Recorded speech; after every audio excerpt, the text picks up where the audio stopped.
नमस्ते। एक बहुत बड़ी खबर आ रही है सीधे दिल्ली से। चलिए इस पूरे मामले को समझने की कोशिश करते हैं और देखते हैं कि अब तक हमें क्या-क्या पता चला है। जी हाँ, दिल्ली के दिल में एक ऐतिहासिक जगह के बिल्कुल पास एक जानलेवा धमाका हुआ है। तो आखिर हुआ क्या है? चलिए इसकी गहराई में चलते हैं।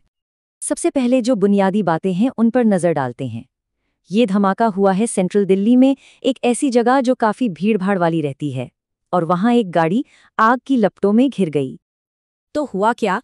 देखिए, शुरुआती रिपोर्ट्स जो आ रही हैं उनके हिसाब से एक धीमी रफ्तार से चलती हुई कार में अचानक से एक ब्लास्ट हुआ और वो आग की लपटों में घिर गई। और ये जगह कौन सी थी? ये घटना हुई नई दिल्ली में, ऐतिहासिक लाल किले के पास। बिल्कुल, लाल किला मेट्रो स्टेशन के पास जो ट्रैफिक सिग्नल है, ठीक वहीं पर। अच्छा, अब इसको एक टाइमलाइन के जरिए समझते हैं कि कैसे ये सब हुआ। तो शाम का वक्त था, ट्रैफिक सिग्नल पर कार में धमाका होता है। फिर क्या, कुछ ही मिनटों के अंदर न्यूज़ एजेंसियों से पहली खबरें आनी शुरू हो जाती हैं और लगभग 1 घंटे के भीतर ही इमरजेंसी सर्विसेज, बड़े-बड़े अधिकारी सब मौके पर मौजूद थे। अक्सर जब ऐसी कोई ब्रेकिंग न्यूज़ आती है तो शुरुआती कुछ घंटों में जो सबसे बड़ी कन्फ्यूजन होती है वो होती है कैजुअलिटीज़ के नंबर को लेकर। कितने लोग प्रभावित हुए, और इस मामले में भी बिल्कुल वही देखने को मिला। तो शुरू में अलग अलग न्यूज़ सोर्सेज से अलग अलग खबरें आ रही थीं। जैसे एनडीटीवी ने कहा 13 लोगों की मौत हुई, तो सीएनएन ने रिपोर्ट किया कि कम से कम 10 लोग। वहीं times of India, BBC, the Hindu और अल जजीरा जैसे कई बड़े सोर्सेज ने यह आंकड़ा 8 बताया। तो इससे साफ पता चलता है कि ऐसी घटनाओं के बाद शुरुआत में कितना कन्फ्यूजन रहता है। इस ट्रेजेडी के बाद अथॉरिटीज का रिएक्शन काफी तेज था। मतलब ग्राउंड लेवल इन्वेस्टिगेशन से लेकर हाई लेवल एक्शन तक सब कुछ फौरन शुरू हो गया। और इस बीच मौके पर मौजूद दिल्ली पुलिस के एक ऑफिशियल का एक स्टेटमेंट बहुत अहम है। उनका कहना था, अभी ये नहीं कह सकते कि ये बॉम्ब ब्लास्ट है क्योंकि पैलेट इंजरीज नहीं मिली हैं। इससे साफ है कि पुलिस किसी भी नतीजे पर पहुंचने से पहले सबूतों का इंतजार कर रही थी, जल्दबाजी नहीं करना चाहती थी। तो पुलिस तो अपना काम कर ही रही थी, लेकिन सरकार का रिएक्शन कैसा था? प्रधानमंत्री मोदी ने इस हादसे में जान गंवाने वालों के लिए दुख जताया।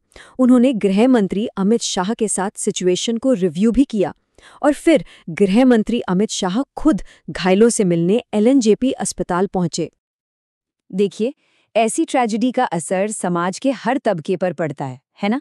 इंडियन क्रिकेट टीम के हेड कोच गौतम गंभीर जैसे कई जाने माने लोगों ने भी अपनी संवेदनाएं व्यक्त की।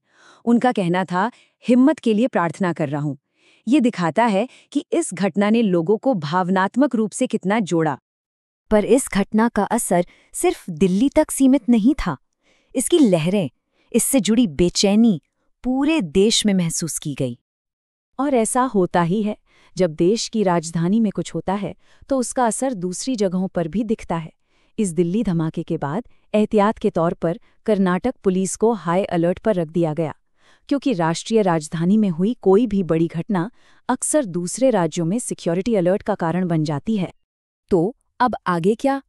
जांच एजेंसियों के सामने कई बड़े सवाल खड़े हैं जिनका जवाब उन्हें ढूंढना है। सबसे पहला, कार में ब्लास्ट हुआ कैसे? दूसरा, गाड़ी का मालिक आखिर है कौन?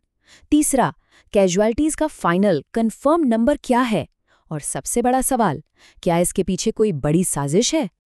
तो आखिर में यही एक सवाल सबके दिमाग में है, क्या ये एक भयानक हादसा था या फिर किसी की सोची समझी साजिश? अभी तो जांच बस शुरू हुई है, देखते हैं आने वाले दिनों में क्या-क्या सामने आता है।